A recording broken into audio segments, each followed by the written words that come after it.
The white liberal is the one who has perfected the art of posing as the Negro's friend and benefactor.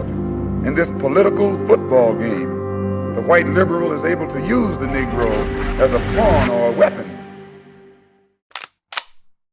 Hello everyone, and welcome back to another episode of Black Radicals. In this 9th episode, we've decided to cover a topic that is not as well covered in the German left. It's not as well covered partly because there's a lot of confusion around technology, but also because of the mythology around technology. The topic is AI. Today, we're very excited to be joined by Kat Tenbarge, an award-winning journalist who's written for Wired, The Verge, Business Insider, NBC News, and many other outlets. Kat is the perfect guest to have on to talk to us about AI, not only because she's been covering this topic and internet culture for almost a decade, but also because she specializes in covering gendered violence on the internet. Anything from the Epstein files to AI deepfakes.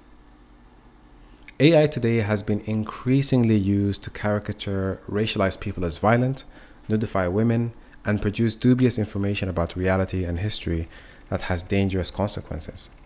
It has been used for surveillance, targeting racialized communities, while simultaneously destroying these same communities by building large data centers there.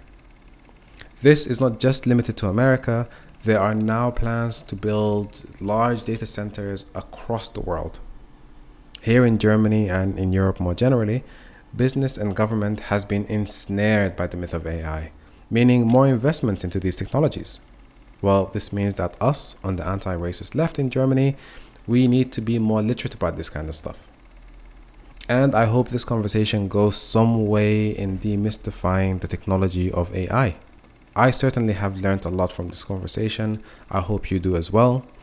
If you've enjoyed this episode, please follow Kat Tenbarge on Spitfire News. Link is in the description. Her reporting is absolutely fantastic on everything internet related. With that, I hope you enjoy today's conversation. So, Kat, can you tell us what is AI? I know it sounds like a rudimentary question, but maybe it'll be nice to get our definitions. Yeah, I think it's such a good question because, especially now, I think most people have an idea in their head of what AI is, and it doesn't necessarily translate over to the whole wide world of artificial intelligence. Because AI and technologies that we refer to as AI have already existed for decades. You saw a lot of AI pioneering happening before the turn of the century. You saw a lot of AI studies and science and research and technology building happening in the 90s and even beforehand. So AI has been around for a while, but when most people say AI today, what they're referring to is sort of the explosion of consumer products over the past 3 to 4 years that have AI in the title. And the biggest product, the most popular product out of all of those is OpenAI's ChatGPT, which is a large language model. So I think when most people talk about AI, they're not talking about everything that falls under this like massive umbrella of technology. Usually they are talking about large language models and generative AI output. So they're talking about AI chatbots like ChatGPT, like Gemini, like Claude, and they're also talking about the various tools and apps and integrations into pre-existing technology. So like there's tons of AI features in Adobe, there's tons of AI features in every seeming app and technology and service. And so that is kind of what people think of when they say AI today. Whenever I hear AI, I'm reminded of like you said, ChatGPT, or like it Mhm. seems to be like a new phenomenon. So can you help us understand? You said the explosion of AI in recent years. What is this explosion and why has it become such like a big thing? Yeah, so these technologies, these large language models and these generative AI tools, they've been in development for, more than a decade. And when it comes to OpenAI, the company was formed like relatively recently, but they weren't the first to do this. It's just that Sam Altman and sort of the OpenAI brand really it really worked. It really took off. I think ChatGPT is now the fastest growing and sort of most rapidly adapted consumer tech product of all time. So that speaks to sort of this enormous cultural impact and just the amount of people who have started using these tools. It's interesting because when I first started covering AI in early 2023, ChatGPT was on my radar, but the way that I really got into covering it was through deepfakes. And we similarly saw a massive cultural uptick in the awareness and the creation of deepfakes. And the way that I saw this happening was through deepfake abuse, where female celebrities, their faces were being sort of taken and their likeness was being put on the bodies of nude women, women in sexually explicit scenes online. And this new technology, this like face swapping deepfake technology and these like deepfake nudifying technologies, those were starting to become much more popular. And one of the reasons we saw them really take off in popularity is because at the beginning of 2023, there was this Twitch streamer who was just streaming live on Twitch, and on his screen you could see all of the different computer tabs he had opened, and one of those computer tabs was for nude deepfakes of his fellow female streamer, one of his peers, one of his friends. And this became a massive controversy. And as this became a massive controversy, and the woman who was victimized reacted very strongly to this. She was really upset, obviously so. People made fun of her, which was terrible. And also, the streamer was really apologetic. It was an accident. He didn't mean to showcase this website or that he was looking at this material. But because he did, the website just like skyrocketed in popularity. And in fact, that was the moment when deepfakes took off in the cultural consciousness, and it never really scaled back. The data since then shows that more people have searched deepfakes on search engines, more people have gone to these websites, before they're taken down or as long as they continue to exist. The interest in sort of the growth of this content has just been on like a straight line upward ever since that moment. And you can really trace that sort of exponential growth back to this controversy. But ever since then, that's been one of the topics that I cover too. It happens not just to like celebrities like Twitch, but it happens Yep. like on a day to day, and of course like sending nudes or like victimizing particularly women, but also men, but Hmm. mostly women through blackmail of like nudes Hmm. and so on and so forth has been like something for a long time basically.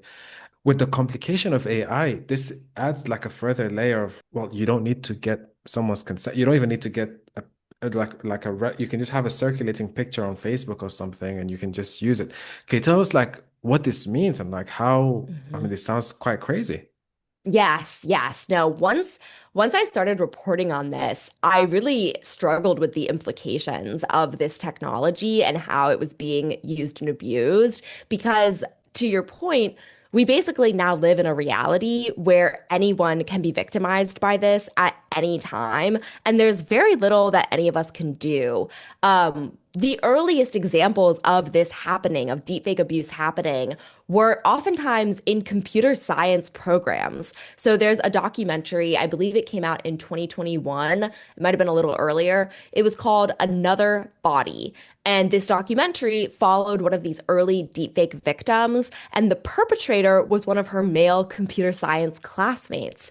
One of the other earliest places where this happened was in like Reddit forums and other places online where the people engaging in this behavior were pretty sophisticated, with using computer technology. Because in the early days, you had to know what you were doing to be able to produce an AI image. It wasn't as easy with the click of a button or a prompt as it is today.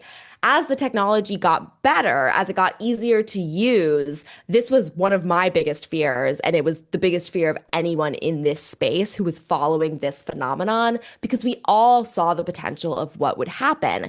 And we were right because over the following, from 2023 to 2020 to now, we've seen so many stories from all over the world of these incidents happening, a lot of times in academic settings, at elementary schools, middle schools, high schools, universities, colleges, workplaces, like wherever people are in community with one another, we're seeing these breakout cases of deepfake abuse.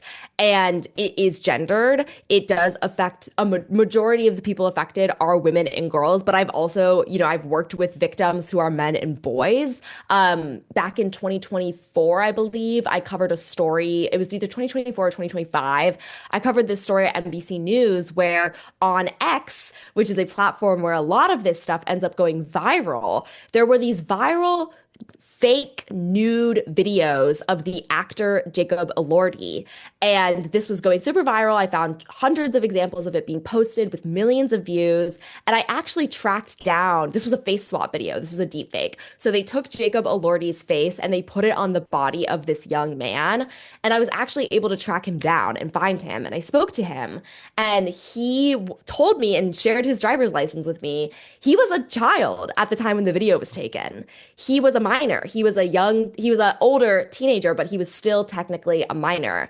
And so this viral content that was everywhere constituted CSAM. It was child sexual abuse material, and it was all over X. And I shared it with the company, and they took some of it down, but I'm sure this material is still floating around out there. And I think that just goes to illustrate the scale and the enormity of the problem.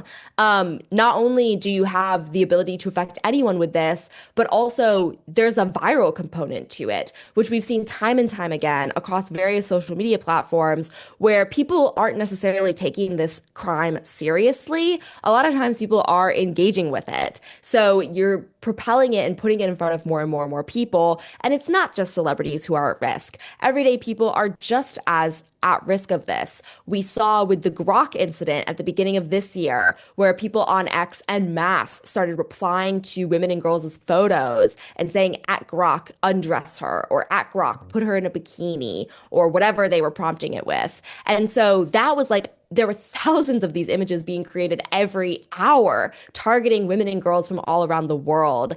And I think this has now become a problem that is actually more acutely felt by private-facing individuals because the consequences can be so enormous and they don't even have anyone supporting them or cheering them on publicly like some of these celebrities have had.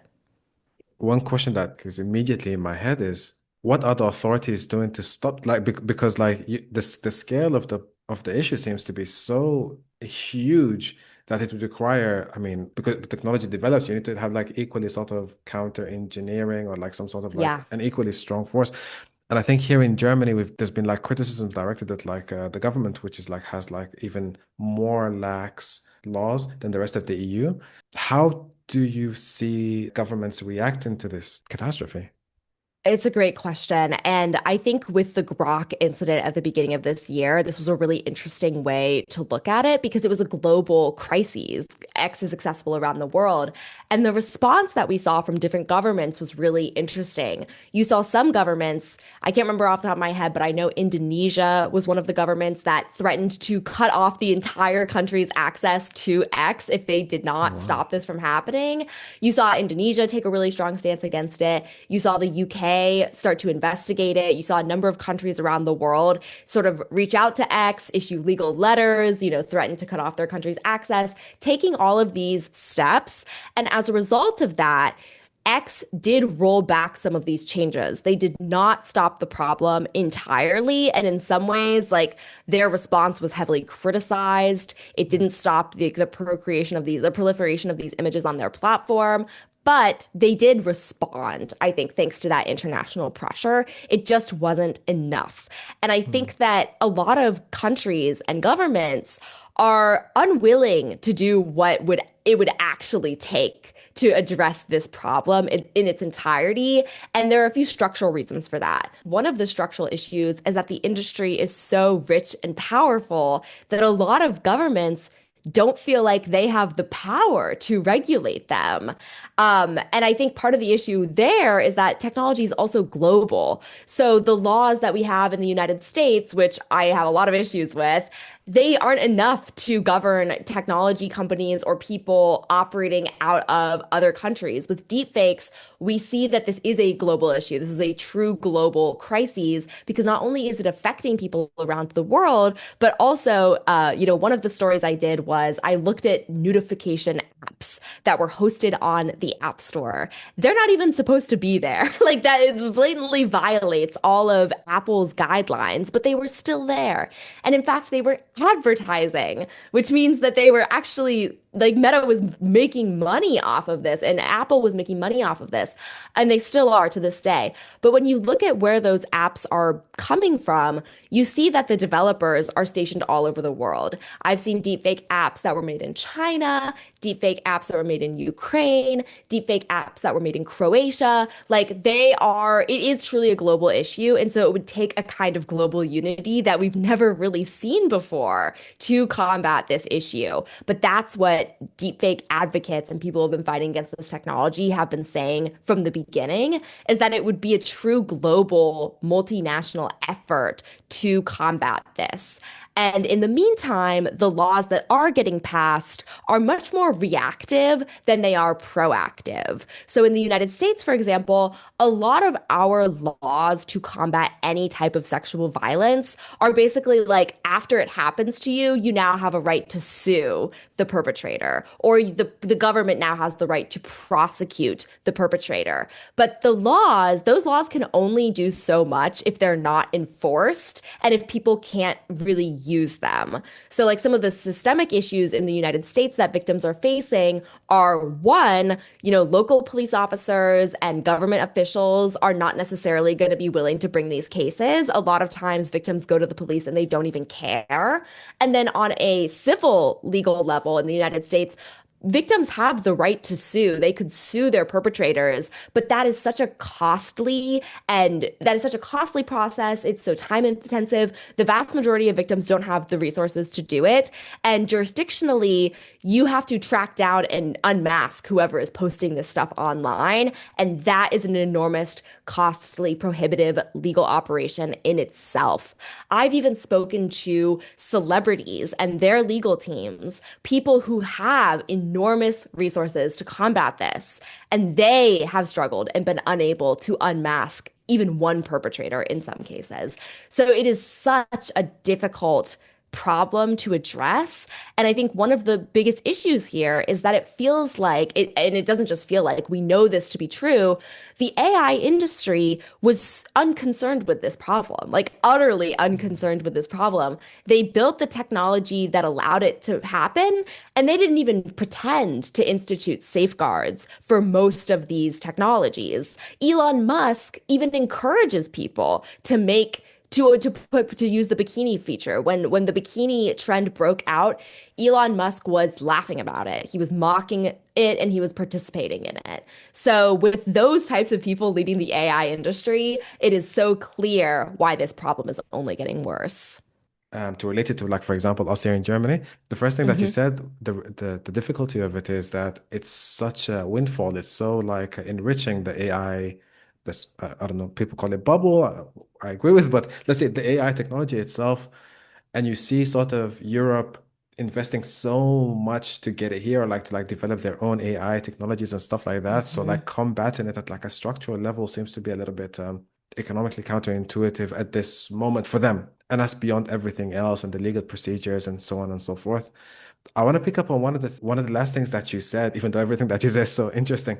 But the last thing that you said, the people who own this platform, from your reporting, from your understanding, do you think the reason why you have such like terrible outcomes and like it sort of exasperates like the problem with like notification and blackmail and so on Hmm. and so forth, and other problems that we didn't get into?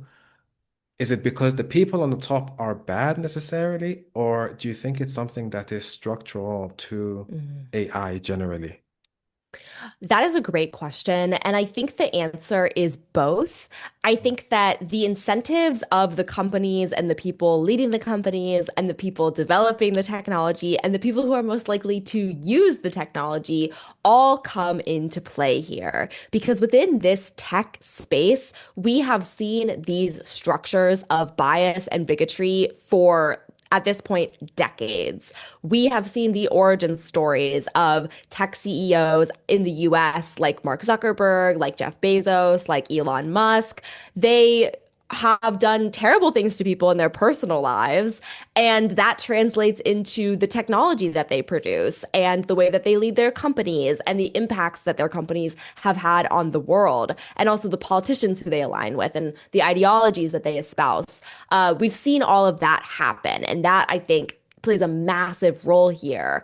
And then in addition to that, the technology itself and the people coding it and building it and developing it, well, those people are also more likely to be representative of the same type of person who the tech CEOs are. Like, we know that these companies forever basically have had gender and race disparities that limits the scope of whose input is being considered here. We know that because of that, AI tools are less likely to work for people who are not represented in the development process. For example, facial scanning, AI facial scanning is already here. It's dystopian and horrifying, and we're seeing it employed here where I am in New York City. Like, you have to get your face scanned to go into Madison Square Garden or into Citi Field to see a sporting game. And those facial scanners, they are not able to accurately identify people of color. Broadly speaking, they best work on white men, the very targeted, like the very group of people who is, leading the charge to institute these technological changes. They misidentify and mischaracterize people of color, associating them with criminality, and it's all done automate. It's completely an automated process now. We've also seen like the Madison Square Garden, which for those who don't know is like a massive arena in the center of New York City. The owner of that facility has used this technology to track specific customers and follow their movements and surveil them anytime that they are in the facility. So it's just like the power that so much of AI to me is about re-entrenching power. And I think a lot of people are like, oh, that sounds woo-woo. Like that doesn't like what does that mean? But what it really means is if you look at who is deploying AI and how they are deploying it, it is re-entrenching and reinforcing that privilege and power at the top. And it is a tool to mass disempower people at the bottom. We've seen so much of the status quo shifting in recent years because of technology. With the introduction of the internet, gatekeepers were no longer able to control who had a platform, who had a voice. And we've seen massive societal changes as a result of that. We've seen in the United States, we've seen the Black Lives Matter movement, we've seen the Me Too movement. These movements were assisted by technology. And I really believe that some of these people at the forefront of the AI industry saw that happening and were like, how can we use technology to reinforce the status quo that benefited all of us and disempowered and disadvantaged all of them? And that's what we're seeing with AI, whether it is the generative AI, whether it is the large language models, whether it is the AI surveillance, which I think is going to become one of the biggest issues facing people around the world in coming years, is going to be AI assisted surveillance, tracking, and even warfare. And we're already seeing that in Gaza. We're seeing that in the United States, like Palantir arming the United States government with technology that uses AI to track targets and kill targets is a nightmare. And I think that, like, when people talk about AI, it's all part of the same equation. It's all even happening within the same company for some of these companies. That's so interesting to hear because that's the questions I was going to ask you, which was anyone who's using it, for example, even if you're using it like just for prompting, like I don't know, writing a letter or whatever it is, Mhm. it's not as sort of miraculous as what people make it to seem. So here, I think maybe we're getting closer to an answer when you said, for example, it sort of entrenches already systemic injustices.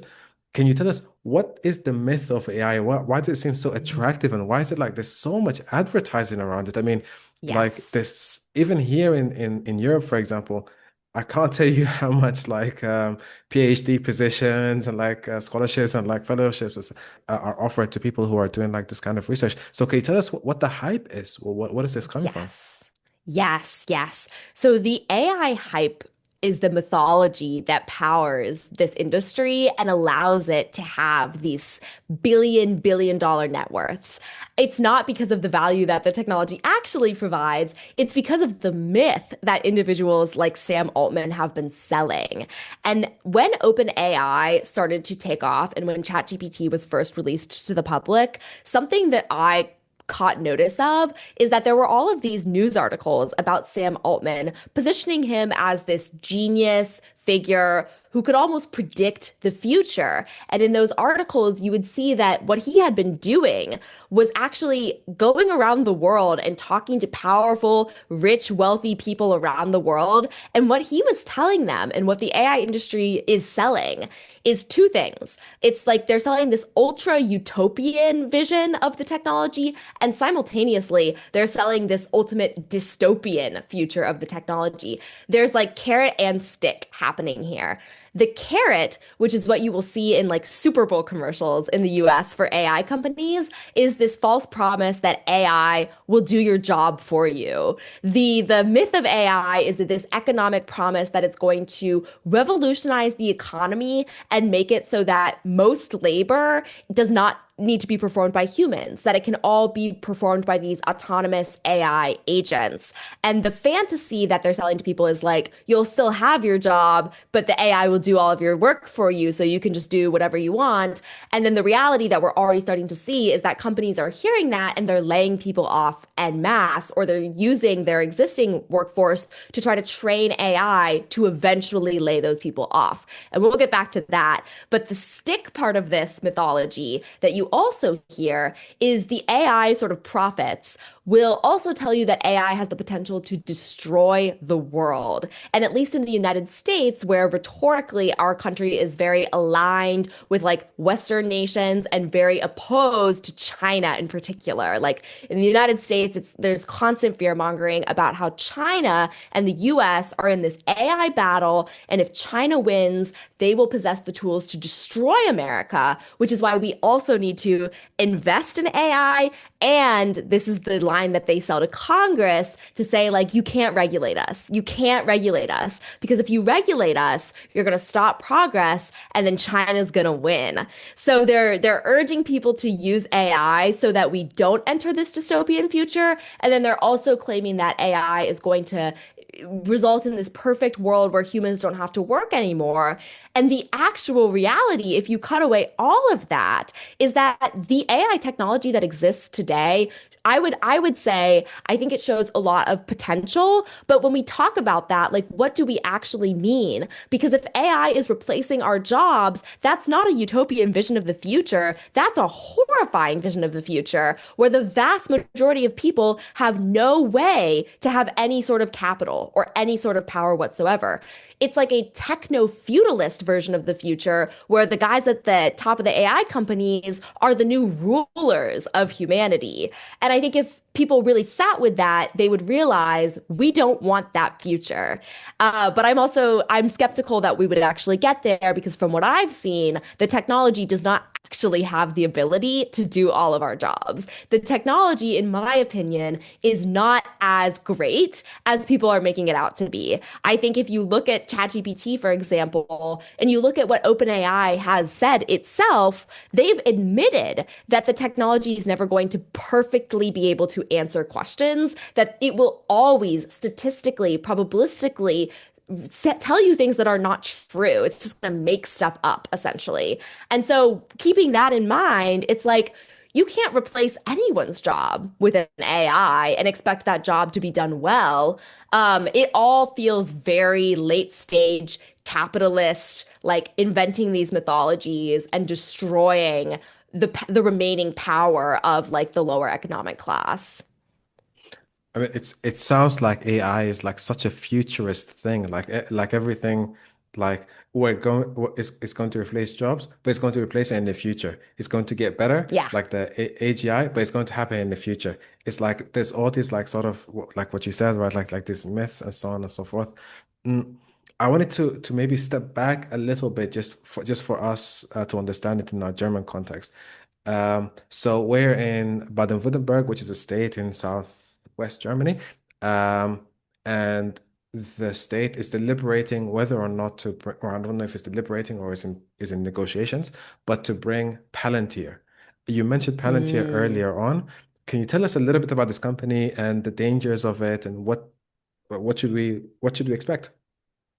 Yes, yes. So Palantir is a United States tech company that was started by two men, Peter Thiel. I mean, it was started by a number of men, but the two critical ones are Peter Thiel and Alex Karp. And the reason why these two men are really interesting is because Alex Karp is currently in charge of Palantir, and Peter Thiel had a very foundational role in Palantir. And Peter Thiel was one of the men alongside Elon Musk who were referred to as the PayPal mafia. They were early Silicon Valley billionaires. They were some of the first individuals to reap the enormous reward of technological innovation in the 21st century. So he's on the founding board of PayPal and then one of the founders of Palantir.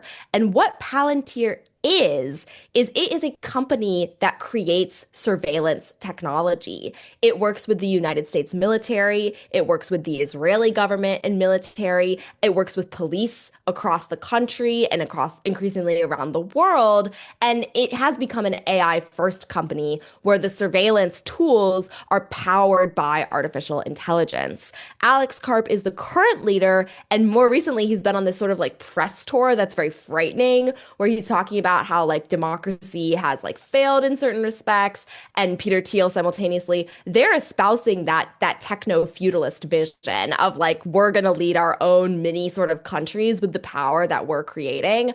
The danger of what's happening with Palantir right now is that Palantir is the technological heart of the network that is used to surveil and enact violence against marginalized people, especially marginalized people that are attempting to liberate themselves and their communities. We see this happening with Palestinian people in Gaza. We see this happening with community activists in the United States, anti-ICE protesters.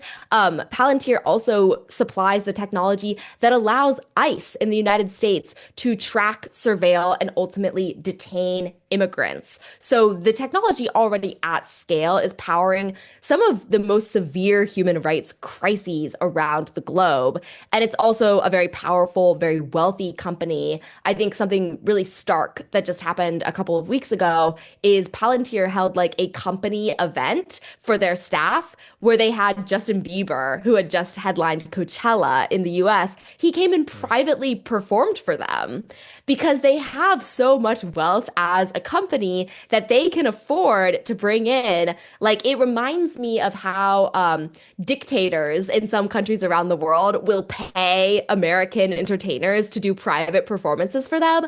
Palantir is doing the corporate equivalent of that. And at the exact same time, they have a vision of sort of world domination going into other countries and compiling surveillance and powering violent assaults against their citizens as well. Okay, so this is something that I think here at least I think we should understand a little bit more because I think recently in the EU there's like negotiations about like laws being that are supposed to be passed and some of them have been passed to create like their version of ICE. And from what I understand is like Palantir is like the technological infrastructure for like surveillance technology like behind the something like ICE. Um, that's so fascinating. Can we talk a little bit more about, I mean, this is one question that I want to ask you, which is then how in Europe here or in Germany specifically, how should we view AI? Should we see it as like, okay, you're in America right now, and in the US, for example, and you guys are 10, 15 years ahead of us. What's going to happen there Hmm. is inevitably going to happen here. Or should we see Hmm. it like more as like, okay, it's happening in unison, or how should we see this AI, whatever it is, like hype or bubble Yeah. or whatever? I would say, based on what I can tell, it seems like the people who have done their best to destroy America and realign it with their fascist vision are trying to do the same thing in Europe right now. So, like, we've seen this with Elon Musk, we've seen this with Peter Thiel. And I don't want to blow people's minds too quickly, but we've even seen this with Jeffrey Epstein.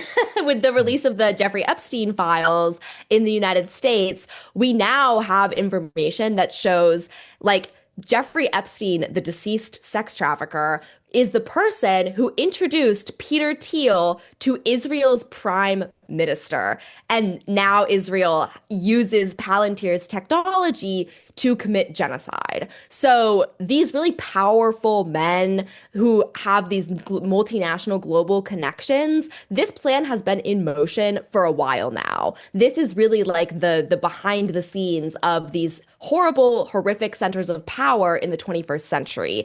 And Europe is at, they've set their sights on Europe. They want to do in Europe what they've done with Trump in America.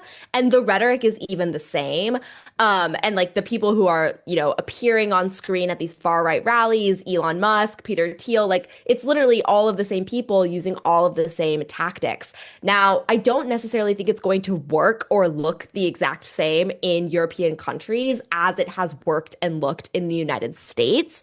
But when I hear this anti-immigrant rhetoric, and I see it around the world, it's like this is the rhetoric that they use to justify, starting ICE, creating these enforcement arms of the government that enact violence against any dissenters, but increasingly just immigrants and people of color. And what's happening in the United States right now with ICE, like it comes in and out of the news cycle, but essentially like concentration camps have been built around the country in the US, and there are people being detained there and suffering enormously, and it's all completely illegal. Like I can't emphasize enough how illegal this system that has been enacted under Donald Trump in the United States is. There are facilities in places like Texas that they are stuffing with pregnant children, and those children are disappearing off of the record completely, and we don't even know what's happening to them. Like the scale of the depravity that's happening in my country right now, I hope serves as a warning symbol to people in other countries where these types of things are being considered. And it's partially, with the construction of organizations like ICE and with the introduction of things like AI. The other component here that I think is really important because I see it happening in the UK in Europe faster than in the US is the regulation of social media. And I know with the GDPR and within like countries like the UK, there's this emphasis on regulating social media and technology for the betterment of the citizens. However, there's kind of a backdoor to these types of policies, which is that when you begin regulating the internet, you have to be very careful about how you're regulating the internet. And the way that it's happened so far is through things like age verification and blocking certain websites if they can't comply with age verification requirements. And the reason I bring this up is because in order to verify people's age to use the internet and to use social media, they're scanning your face, they're uploading your government documents, and then they're connecting your online activity to your actual identity. So what's happening through internet regulation right now is sort of the destruction of anonymity online, and that is the way that they're going to be able to surveil everyone. And we're already seeing this happening because this is already what Palantir does. They use data from your cell phone, they use data from your social media profiles, and they use data from your online activity to identify you and track you and surveil you. So that's one sort of difference and sort of thing I think to keep in mind in looking at how different countries are trying to regulate social media, because of course, per everything we've talked about, these companies do need to be regulated, but they need to be regulated in a way that actually strips them of their power instead of giving them more power. And this is a big bipartisan issue in the US. I know it's been a successful bipartisan issue in Europe and elsewhere. And so, and these efforts appear to look like sometimes like they're anti-big tech or that they're taking on big tech. But then in reality, big tech is oftentimes pushing them and is sort of behind wanting these things to go into effect because they know it will give them more power in the end. I think one point that stands out from what you say is it started already here in Germany, but also in the UK and I think other European Mhm. countries. I'm not sure about America, in the sense that they started with like the most vulnerable, who are people in government support, who are usually like people who are Yes. racialized and working class and so on and so forth. and they tell them basically, in order for you to even access your benefits, for example, in order for you to access your support or whatever, you need to like put your data in, and you need to give us or surrender basically these things. Can you explain to us? I know you mentioned it, but maybe can you explain to us what is the dangers of surveillance? Because I think sometimes people hear this and they're like, well, if you're not Yes. doing something wrong, you shouldn't really be worried about surveillance. And if it's for your betterment, like what how should we understand it? Yes, I'm glad you asked that question because I encounter this rhetoric a lot.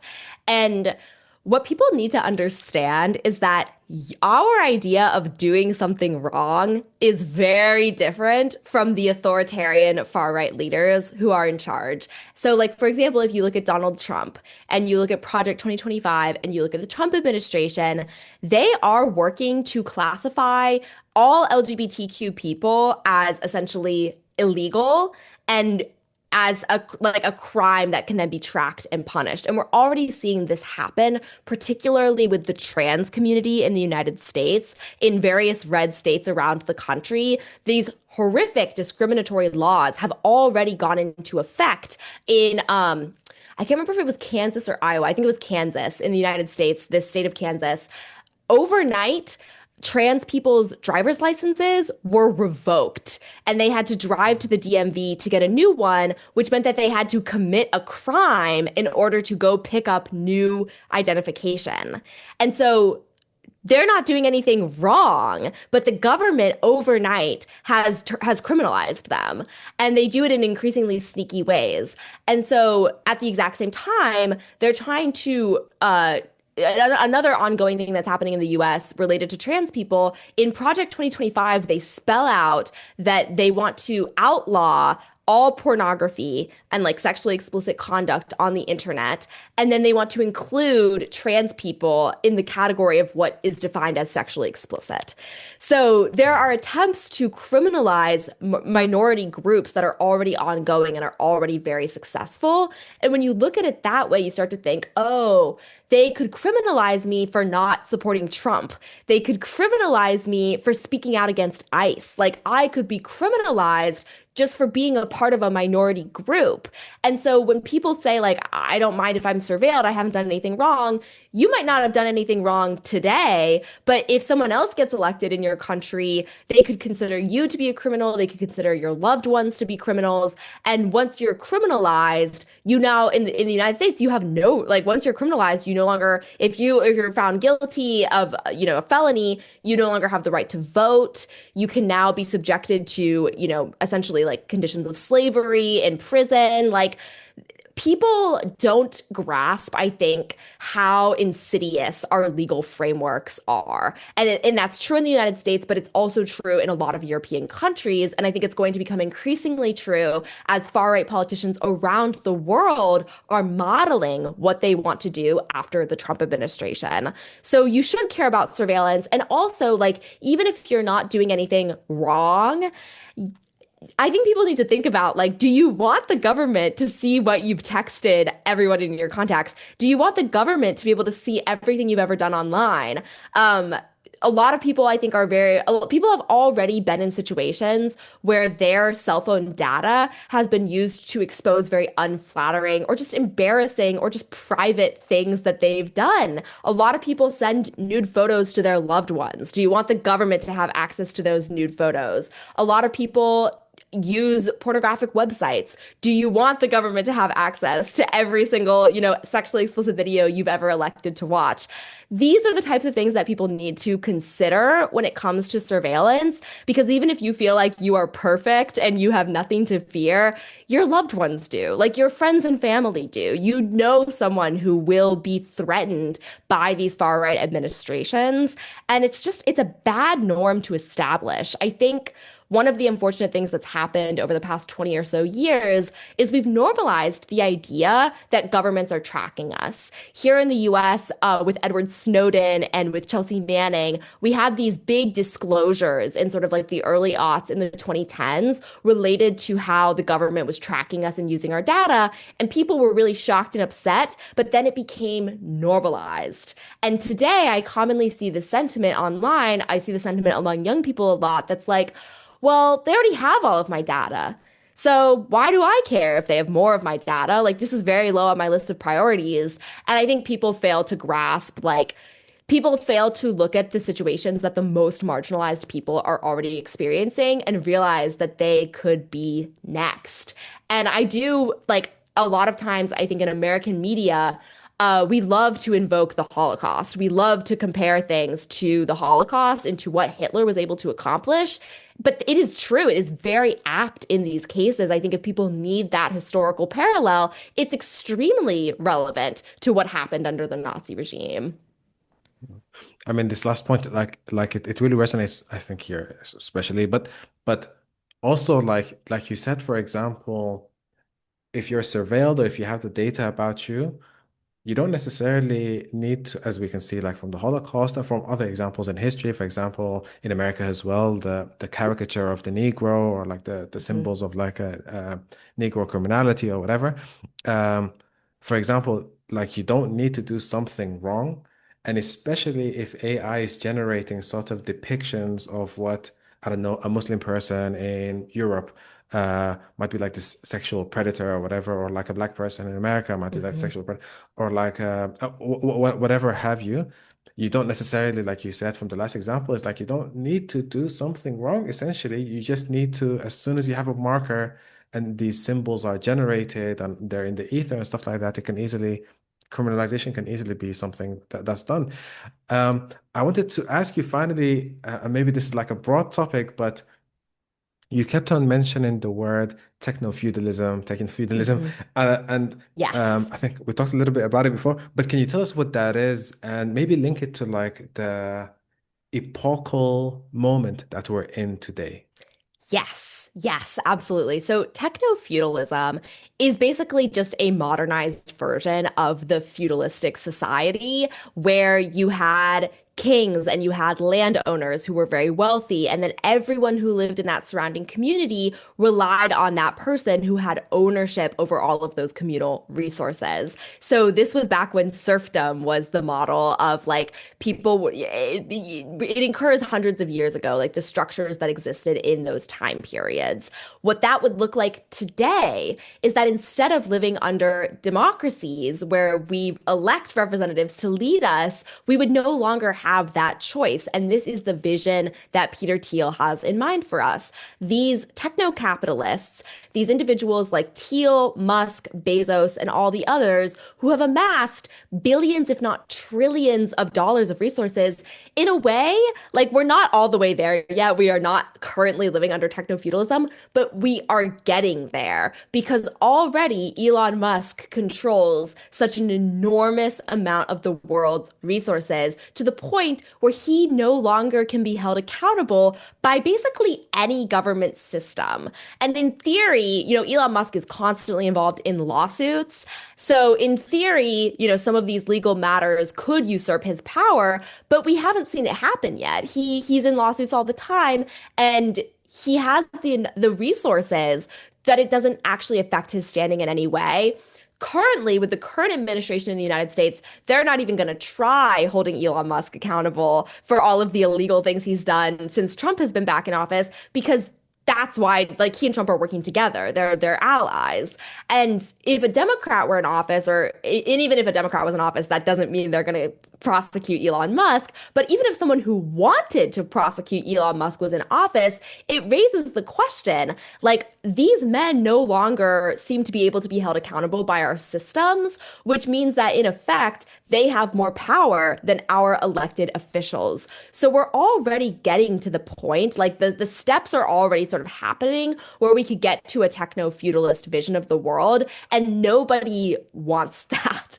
We do not want to be in a society where we live under their laws, where the police and the military respond to them, where like they have ultimate power, where they can determine who has access to resources, where dissent is illegal and criminalized, and we have no freedom of speech or freedom of expression or anything. Like it is an apocalyptic vision of the world, and I wish more people would pay attention to it because I think it is within their grasp. I think that we are much closer to these people being being able to have that type of power than most people would be comfortable with, which is a sign. I think one of the biggest issues we face right now is just a general lack of awareness and literacy about these issues. Because when it comes to AI, we are starting to see, like, we're seeing a big tide shift. And the last thing that I'll mention here is that from the beginning, I've followed the public opinions around AI as reflected in polling data. And from the very beginning, people have always been skeptical of AI. There's never been a time when that polling data reflects the idea that everyone is just completely on board, particularly when it comes to things that people deem as more important, like government, like news and information. A majority of people have always been skeptical, if not outright suspicious and dismissive of AI.